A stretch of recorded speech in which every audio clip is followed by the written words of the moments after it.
means your girlfriend needs to step out in the office. The people who were married for the sake of the visa intentionally overstay. Hey guys, it's Kevin, your visa guy here in the Philippines. Today we will be talking about the pandemic, the situations that happened during the pandemic.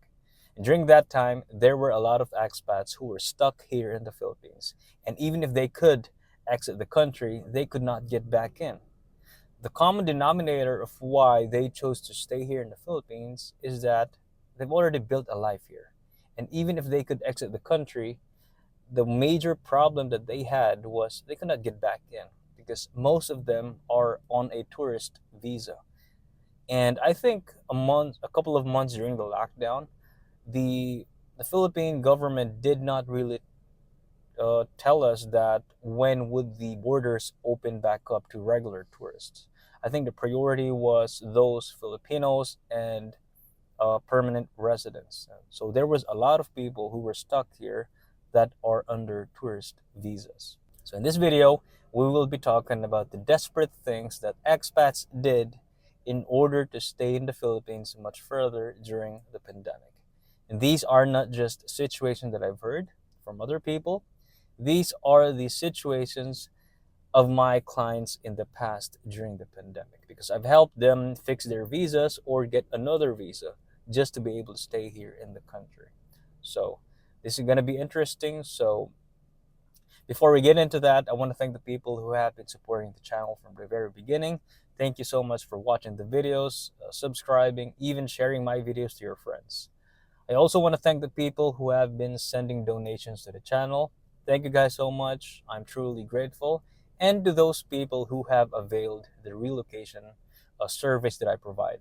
So it's basically for people wanting to move to the Philippines and they want to make sure that they have everything before they come here and they don't know where to start. So that service would fit for you, especially that if you plan on selling your homes before you come here, it's very important to figure out your legal options when you come to the Philippines. So you don't want to be the type of person who sold everything when you come to the Philippines. It's just not the way that you were expecting. So if you're interested in getting that, just email me at vin.philippines@gmail.com and just tell me that you're interested in the relocation plan. We can talk about immigration, housing, and other stuff. So just send me an email. So anyway, without further ado, let's get right into it. Stick around, grab a cup of coffee, and let's get down to business.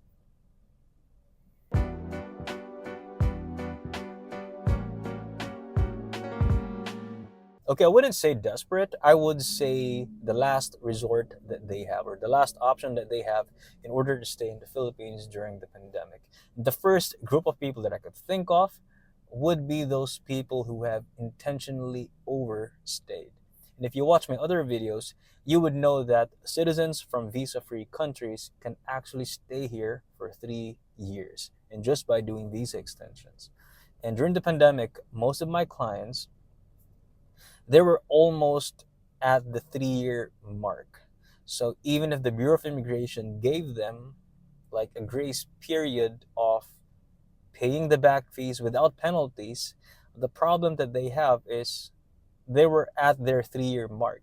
And the only two options that they have is either exit the country, which they did not want to do, or option to overstay. Now, believe me, if you overstay beyond your 3 year mark as a tourist here, it's going to be a completely different process. And it's not like if you overstay for, let's say, a week. You go to the BI, you pay for the penalties, and then after that, you get the extension done and your visa is now valid. It's not going to be like that. If you overstay here for 3 years, even for one day, you need to file for a certain paperwork. You need to explain your situation. You file it at the BI. You wait for a decision, probably 1 to 2 months or even 3 months. And once you get the decision, that is the time that you will be able to pay your penalties.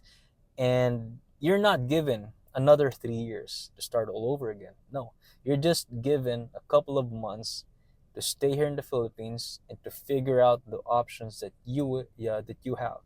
So it's not like another refresh of 3 years. No. It's either you're going to figure out your options here in the Philippines for a couple of months, or you would have to exit the country. Now, if you would do another motion or you will file another request to further stay, now that might be the problem because at that point, the Bureau of Immigration already approved your request in the very beginning or the first one. So they might put you on the blacklist at that time because they already gave you a chance to stay more than 3 years. So those were the problems that they have during the pandemic. So it's either exit the country, which they did not do, or just overstay here. The second options worked for them. So even though they had to pay penalties, but that was the only option that was helpful for them because again, they've already built a life here in the Philippines. And if they go back home, some even told me that, Kervin, I'm gonna be homeless if I will be going back to my country. I'm living here on a pension. I've built a life here. I've built a house. I've built a life with my girlfriend. So they were stuck here in the Philippines during the pandemic because what they have been doing was the visa run. If you don't know what the visa run is, go watch my other video. And sometimes we have this conversation with my clients in the past. I tell them that it's very easy to enter the Philippines under a tourist visa. You can even buy here, you can even buy properties here in the Philippines, even under a tourist visa. And sometimes, if it's very easy, sometimes people forget to make a plan B because they've already spent so much on the other aspects of staying here in the Philippines. Sometimes they forget to focus on their visa because what they have been doing is just a visa run.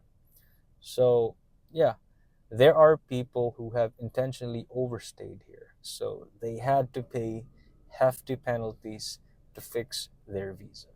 Okay, number two, those who have applied for a Philippine-based company just to get a 9G working visa.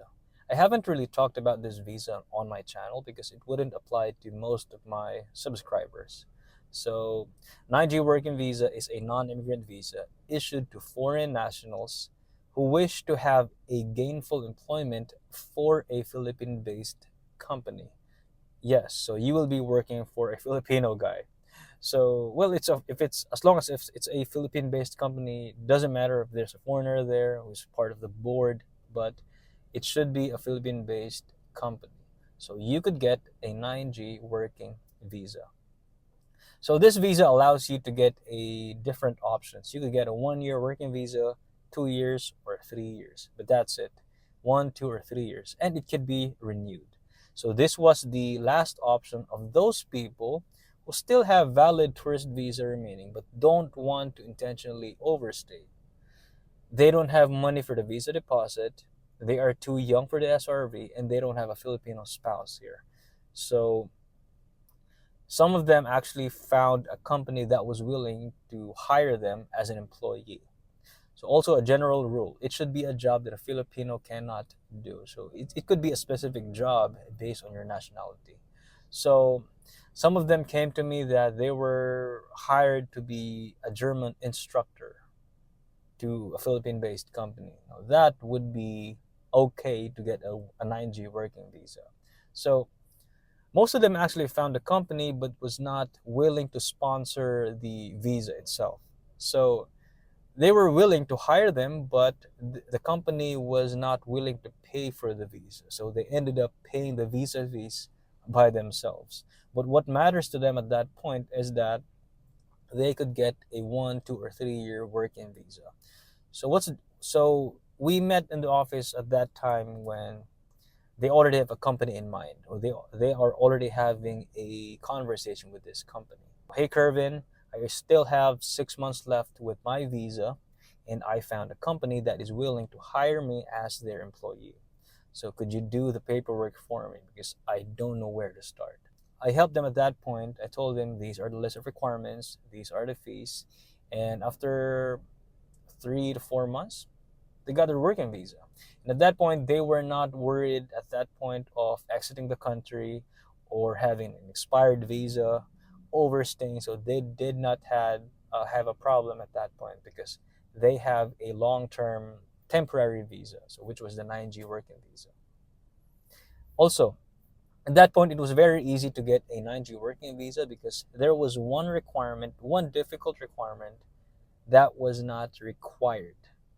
And that was part of the requirements in getting the alien employment permit.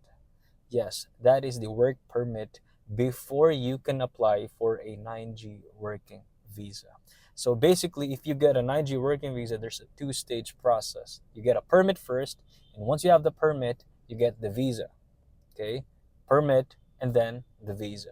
The problem now is that getting this work permit, they already require this difficult requirement from the Department of Justice. Now we're not gonna talk about that more in this video, but just here to tell you that during the pandemic, it was very easy to get a work permit because the one difficult requirement was not actually required by the Department of Labor and Employment. So it made it easy for those people who are wanting to get a 9G working visa.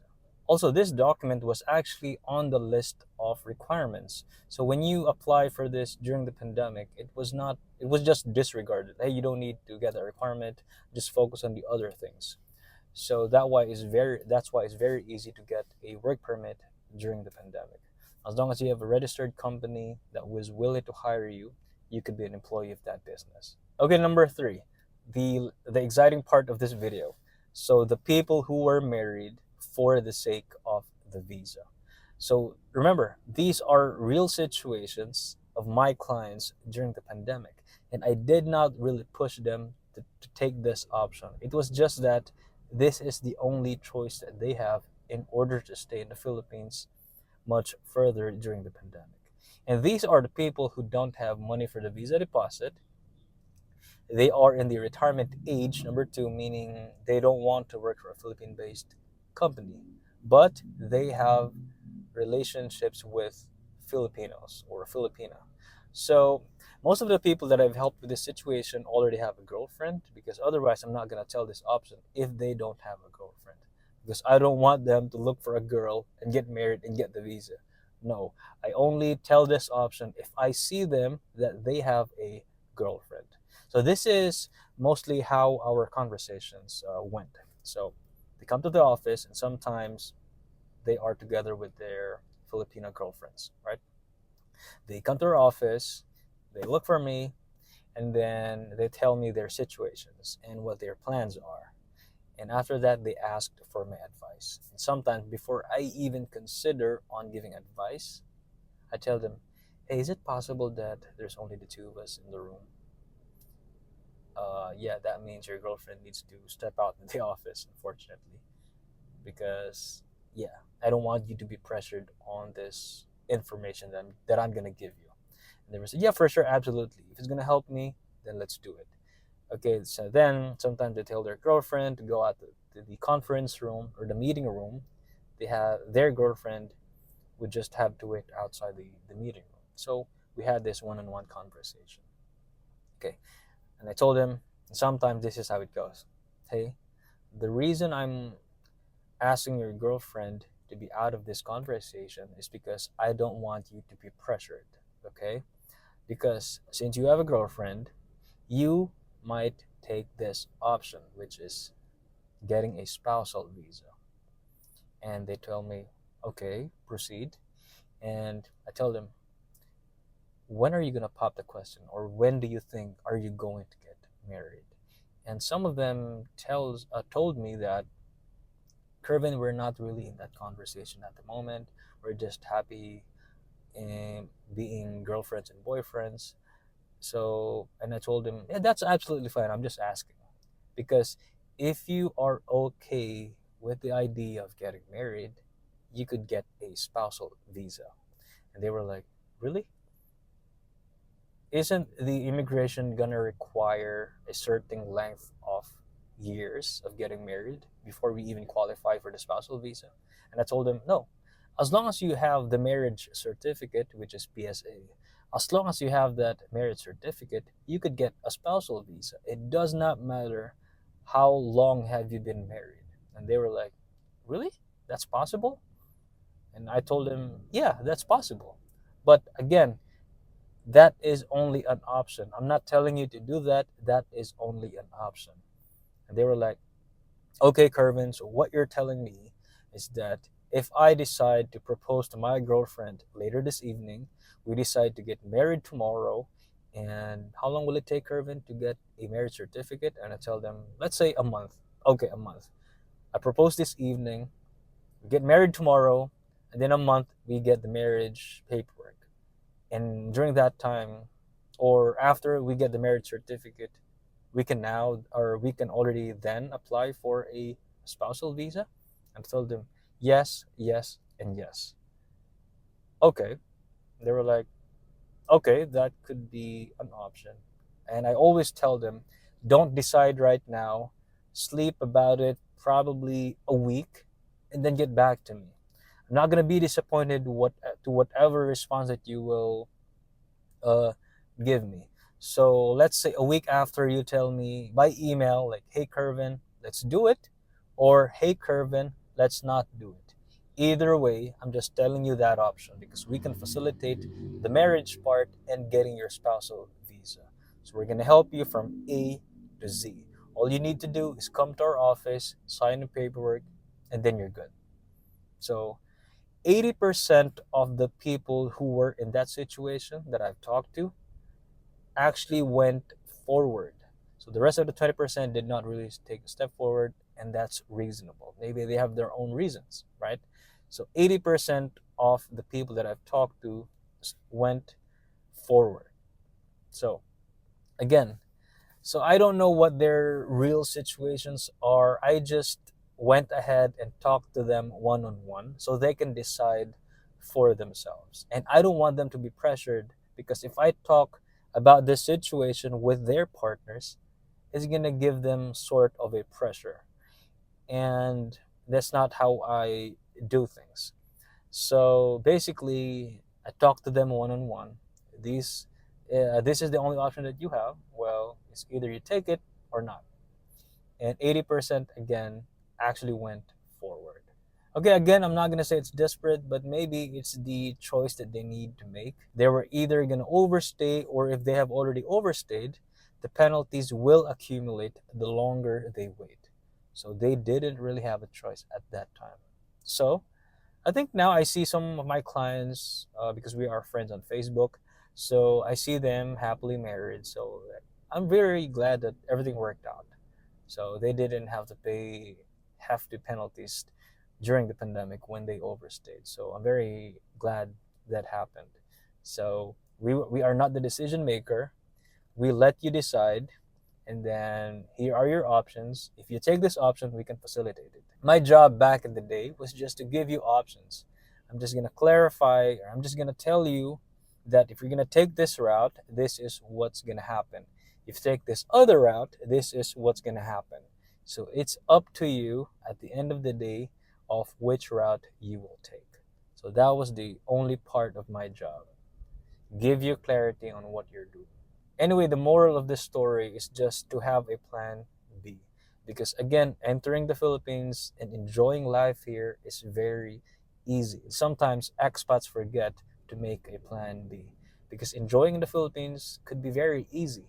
But you need to finish off the legal options that you have. You need to figure out that first before you even enjoy other things here in the Philippines. Because if your legal stay in the Philippines is messed up, you won't be able to enjoy life here. You would have different kinds of problems. So it could be overstaying, money, or whatever that is. So what I always suggest, figure out your visa options first and then enjoy life here in the Philippines. Anyway, I hope you enjoyed this video. Thank you guys so much for watching. If you have questions about visas, just leave a comment. Or if you have like a technical question, send me an email at vin.philippines@gmail.com and I'll get back to you probably within the day or the next 1 to 2 days. So just let me know. Thank you guys so much for watching. I appreciate your support. So for those who are willing to avail the relocation plan or the relocation service that I'm still offering, let me know. Just send me an email. So until then, don't forget to like, share, and subscribe, and I'll see you on my next video. Peace.